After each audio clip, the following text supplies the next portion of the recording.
बिस्मिल्लाहिर्रहमानिर्रहीम। मैं अज़ीम मान आज एक नई वीडियो लेके आया हूँ आप लोगों के लिए स्पेशल लेक शोर सिटी के हवाले से। काफ़ी ज़्यादा लोग हमसे इस बारे में सवाल पूछते हैं कि लेक शोर सिटी सरमायाकारी के लिए क्यों बेहतर है, हम क्यों लेक शोर सिटी के अंदर इन्वेस्टमेंट करें, दूसरे प्रोजेक्ट्स के अंदर ना करें। तो लेक शोर सिटी की कुछ जो चीज़ें हैं, जो कुछ अच्छी जो है वो जो इनिशिएटिव हैं, उनके अच्छे जो स्टेप हैं वो मैं आप लोगों के साथ शेयर करता हूँ, ताकि लोगों को पता चल सके कि हमें यहाँ पे क्यों जो है वो इन्वेस्टमेंट करनी चाहिए। उसकी वजह यह है कि लोगों को अपने पैसे की आजकल जो है वो सिक्योरिटी चाहिए कि किस प्रोजेक्ट के अंदर हमारा जो इन्वेस्टमेंट है वो सेफ़ होगी। तो 3 से 4 पॉइंट्स के ऊपर मैं 5 पॉइंट्स के ऊपर बात करूंगा लेक शोर सिटी के हवाले से। काइंडली वीडियो पूरी देखिएगा ताकि जो भी लोग अभी स्टिल लेक शोर सिटी के अंदर इन्वेस्टमेंट करना चाह रहे हैं उनको हमारी वीडियो के थ्रू एक जो है वो मैक्सिमम इन्फॉर्मेशन मिल पाए। किसी भी प्रोजेक्ट के लिए नंबर 1 अगर हम बात करें तो किसी भी प्रोजेक्ट की जो है वो करने के लिए, आगे बढ़ाने के लिए प्रोजेक्ट की या लोगों की जो इन्वेस्टमेंट है उसकी सेफ्टी के लिए ज़रूरी है जो है वो प्रोजेक्ट के पास लैंड अवेलेबल होनी चाहिए, ज़मीन मौजूद होनी चाहिए। ज़ाहिर है ज़मीन मौजूद होगी तो आने वाले टाइम के अंदर भी उस ज़मीन के ऊपर डेवलपमेंट हो पाएगी, एनओसी लिया जाएगा या सोसाइटी जो वो डिलीवर की पाए जो है वो की जाएगी। लेक शोर सिटी ने डे फर्स्ट अपनी जो लैंड है वो क्लियर की है और मोस्टली सोसाइटीज़ के अंदर ये देखने को मिलता है कि जब बुकिंग्स कर दी जाती हैं एक बड़ी तादाद के अंदर तो लोगों के पैसों से जो है वो ज़मीन खरीदी जाती है। लेकिन यहाँ पे से जो है वो सिचुएशन थोड़ी सी डिफरेंट है। सोसाइटी ने अपने पैसे से ज़मीन खरीदी है और ज़मीन खरीदने के बाद इसके ऊपर अपना एनओसी हासिल किया और आगे जो अपनी बुकिंग स्टार्ट की और अब जो लोगों की तरफ से पेमेंट की कलेक्शन हो रही हैं उससे जो है वो डेवलपमेंट की जा रही है। तो लैंड के हवाले से ये सोसाइटी बिल्कुल क्लियर है। इसकी लैंड की जो वेरिफिकेशन है वो आप लेक शोर सिटी के ऑफिस से या मुतलका जो एरिया है जहाँ से एनओसी हासिल किया जाए, मुतलका पटवार खाना, वहाँ से भी जो है वो हासिल कर सकते हैं। सेकंड नंबर के अगर हम बात करें तो जो सबसे ज़रूरी है आजकल की मार्केट की, रियल एस्टेट की मार्केट के अंदर एक टॉप ट्रेंड होता है किसी भी जो नई हाउसिंग सोसाइटी आती है वो है उसका एनओसी। आजकल देखने को ये मिला है तो किसी हाउसिंग सोसाइटी के पास ज़मीन कम होती है, उसके पास एनओसी नहीं होता, उसके बाद उसके पास एनओसी होता है तो उसके पास लैंड नहीं होती, उसके पास लैंड होती है तो वो जो है वो आगे अपना जो है ना सोसाइटी ठप होकर बैठ जाती है। लेकिन लेक शोर के पास जो सबसे हॉट जो टॉपिक है, हॉट जो इनके पास जो चीज़ है वो ये है कि इनके पास जो है वो एनओसी मौजूद है। और एनओसी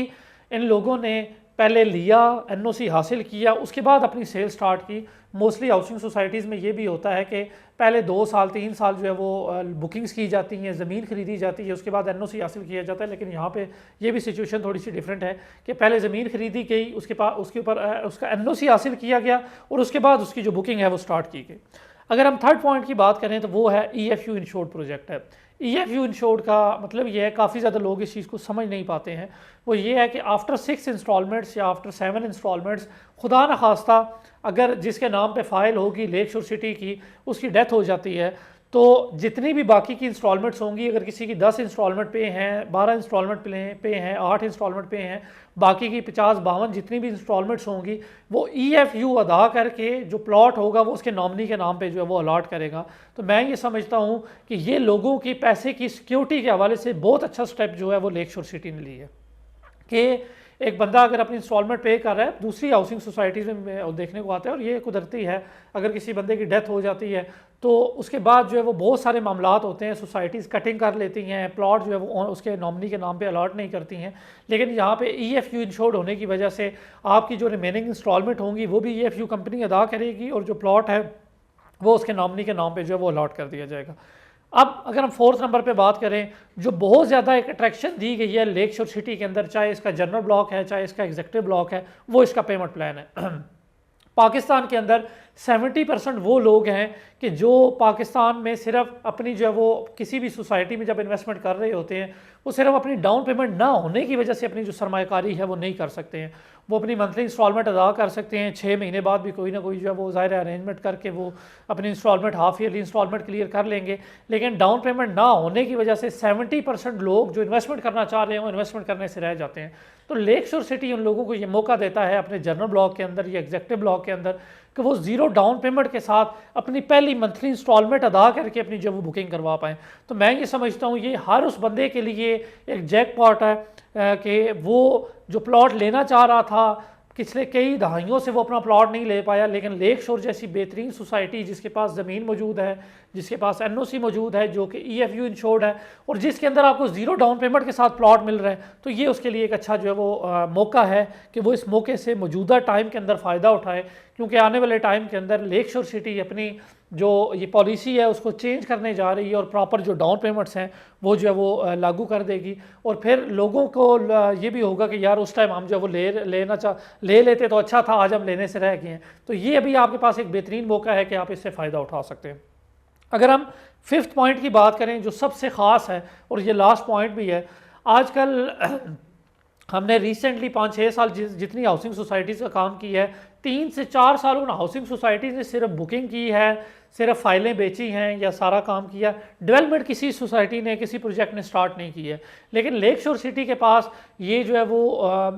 उन्होंने रिकॉर्ड बनाया है, या लोगों के डिमांड के ऊपर उन्होंने अपनी 6 से 8 महीने के टाइम पीरियड के ऊपर अपनी जो डेवलपमेंट है उसके जो है वो आगाज़ किया है। मैं ये समझता हूँ कि काफ़ी ज़्यादा लोग इस हवाले से भी जो है वो शुकूक व शिबाज या डर रहे थे कि सोसाइटी 25,000 रुपया जो ले रही है वो भी लेके ना भाग जाए। लेकिन मैनेजमेंट ने इस चीज़ को देखते हुए साइट के ऊपर अपनी डेवलपमेंट का काम का आगाज़ किया है और वहाँ पे साइट के ऊपर जो मेन बुलेवार्ड है उसको रेडी कर रहे हैं। इससे पहले जो है वो साइट के ऊपर जो साइट ऑफिस है वो तो कंप्लीट कर लिया गया। तो मैं ये समझता हूँ कि जिस प्रोजेक्ट के पास ये 5 से 6 चीज़ें हों, 4-5 चीज़ें हों, तो जब ये चीज़ें कंप्लीट हो जाएं तो ये लोगों की सिक्योरिटी इसी चीज़ के अंदर होती है कि उनको प्रोजेक्ट के अंदर ज़मीन हो, प्रोजेक्ट की ज़मीन हो, प्रोजेक्ट का एनओसी हो, प्रोजेक्ट के अंदर डेवलपमेंट हो रही हो। और जो सबसे दो ख़ास जो इसके अंदर पॉइंट्स हैं, एक तो EFU इंश्योर्ड है और दूसरा ज़ीरो डाउन पेमेंट के साथ प्लॉट्स की बुकिंग हो रही है। तो मैं ये समझता हूँ कि जो लोग आज तक अपना ये स्टेप नहीं ले पाए थे अपनी इन्वेस्टमेंट के हवाले से, लेक शोर सिटी को वो ज़रूर विज़िट करें और लेक शोर सिटी के अंदर अपनी इन्वेस्टमेंट करें। क्योंकि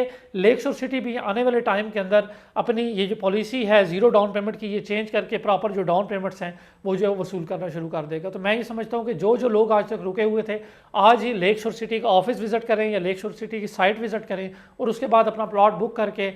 आने वाले टाइम के अंदर जो बेहतरीन प्रोजेक्ट साबित होने वाला है उसके अंदर अपनी सरमायाकारी करें।